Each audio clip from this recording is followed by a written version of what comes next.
Hey there.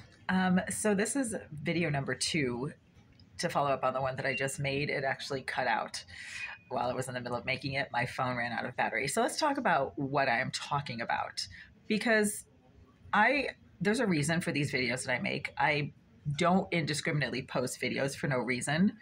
And every video that I post, I've actually reviewed a couple of times. I am a career master's level research scientist with 18 years of scientific research experience in tumor biology, angiogenesis, and oncology drug development.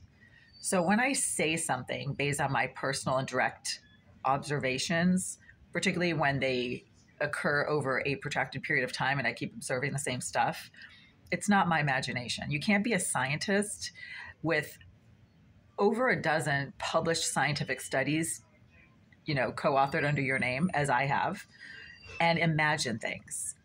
And the things that I talk about might sound crazy to people who, can't really think outside the box and who haven't experienced directly the types of things that I'm talking about.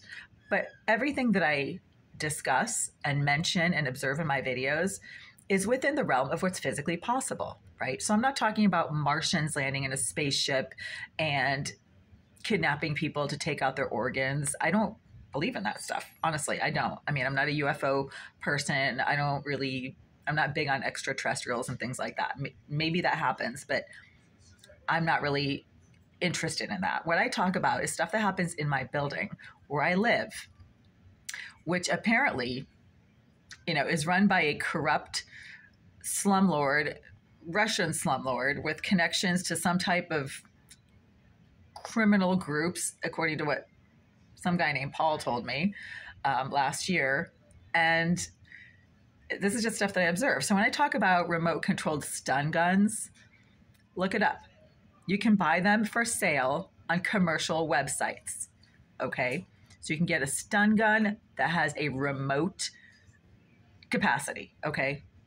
We have rovers on Mars that are billions of miles away, and we can remote control rovers on Mars. So if we can remote control rovers on Mars from Earth, we can certainly have remote controlled stun guns. So when I talk about the fact that I keep getting somehow electronically assaulted or zapped by something that feels very much like a taser, and I owned a taser for several years and I accidentally tased myself a few times, and this is the closest thing I can possibly compare it to is just being tased. It doesn't mean that, just because people don't know that these things exist, it doesn't mean that they don't exist. Just because you haven't personally experienced something, just because you don't know that a certain type of technology exists, doesn't mean it doesn't exist, especially if it is within the realm of what has already been invented and what is physically possible, right? Do we have remote controlled stun guns in this world? Yes, we do. Can they be used at close range to remotely assault people electronically? Yes, they can. That is the whole point of them. When I say remote controlled stun gun, that is not exactly what I'm referring to because I don't see what this device is that this person is using, right? It's my neighbor, it's Jasmine Arizari. She's lived in the bathroom directly behind my kitchen sink and my toilet for over 10 years now. It's the only person that has been doing this continuously for years. That is that person. Her presence in that unit is officially verifiable. It has been confirmed by multiple management personnel and staffers at the Greenville Group. And they actually informed me that they moved her out of Unit 78 sometime in 2022, but that she still lives in the building. They also said that she specializes in surveillance. They called her their surveillance expert. So she's some sort of paid, career criminal, basically. Is it possible for somebody to tamper with your plumbing? Yes, especially if they have access to the pipes in the wall that your unit shares with theirs. You just have to punch a hole in the drywall and access the pipe. And if the landlord is helping her, sponsoring her, as I've been informed that they are, then she can do whatever she wants in there and nobody is going to question it or do anything about it, right? I was just informed today out on the street by some lady who I think was trying to be nice and who seemed to know who I was. She walked up to me. She said, hey, I know about your situation. Like, everybody can see the videos on your cell phones. Even apparently even the ones I don't post, which is something that I've known for years. People have confronted me about videos that I've made on my phone but have not posted to YouTube. And yet, you know, people tell me that they have knowledge of certain videos that I've made but didn't post. So Irizarry appears to be not just a psychopath and a registered sex offender, but a cyber criminal, which is exactly what the landlord's management team have told me several times. And that's within the realm of what's physically possible. That's not me being paranoid. This is me gathering over 10 years worth of anecdotal evidence and connecting the dots to try to make some kind of a logical picture with everything that is going on. You've got the stinking tap water that makes you sick. You've got this remote tasering situation. You've got nonstop fumes and smoke and burning rubber smells coming from the bathroom behind my kitchen sink, which is supposed to be vacant and empty. Why in the world would a unit with a private bathroom be kept vacant and empty for over a year by a management company when they're trying to make money, right? I mean, they're claiming that I owe them a lot of rent, but given the multiple code violations in my apartment as issued to them by the City of Boston's inspectional services, then they are negligent and they are not providing a safe, healthy, or secure living space.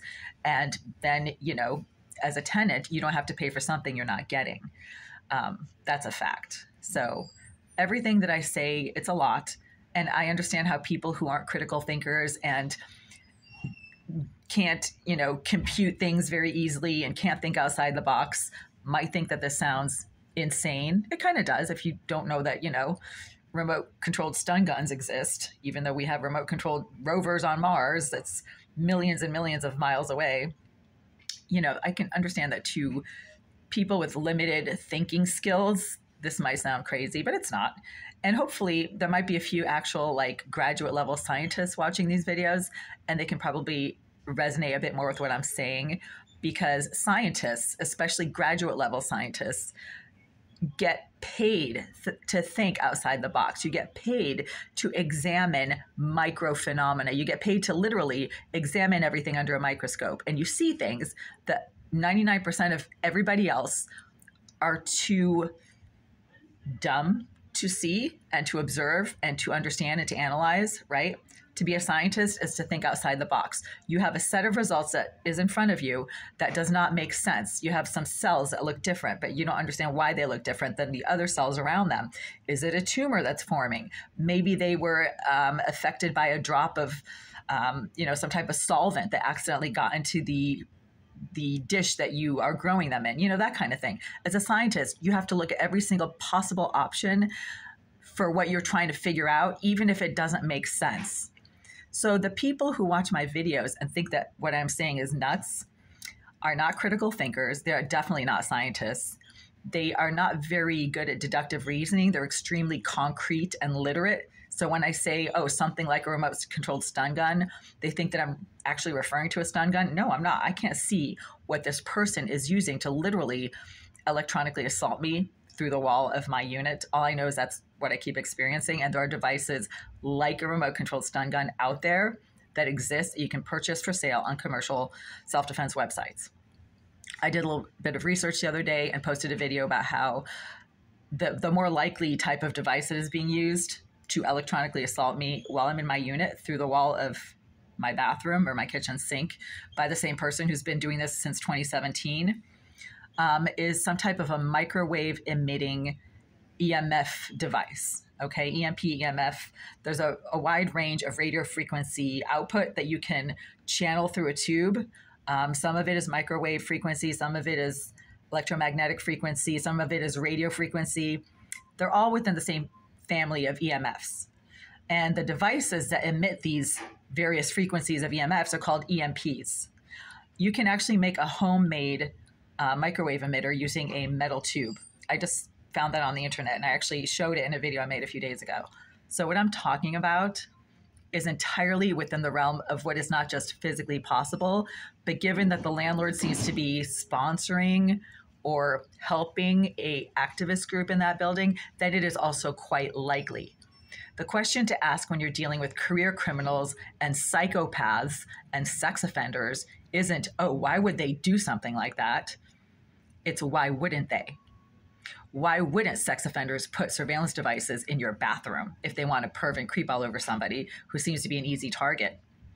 Why wouldn't psychopaths try to contaminate your tap water by simply punching a hole into the drywall and using a saddle valve to access the intake pipe to your tap? Why wouldn't a psychopath do that? Psychopaths are serial killers. Most psychopaths are serial killers. So think about that, okay? Most psychopaths are serial killers. And the Greenville group has placed a psychopath named Jasmine Irizarry in the unit directly next to mine, right behind the wall of my kitchen sink, where that stinking tap water keeps coming out, for 10 years. They have apparently just moved her right back in. After telling me for the last year and a half that, oh, Unit 70 is empty, there's nobody in there, now they've basically just admitted that she's in there again. So that's weird. I mean, after all the complaints I've filed, why wouldn't a logical business remove somebody who's causing problems for other tenants? And I'm not talking about myself because I'm simply observing this, experiencing it, and then reporting it. I do not hurt people. I do not go towards people. I do not interact with other people. That is the huge difference here. I just sit here and make videos. But these people come towards me. They do things to try to hurt me. They break and enter into my apartment. They place surveillance devices in my apartment. That has been verified by management, by the police, by dozens of tenants, coworkers, people on the street. Even one of my family members knows about the surveillance in my bathroom, which is weird. So, that's been confirmed. The question when dealing with sex offenders and psychopaths, again, isn't why would they do something like that? It's why wouldn't they? So that's when you're asking the right questions.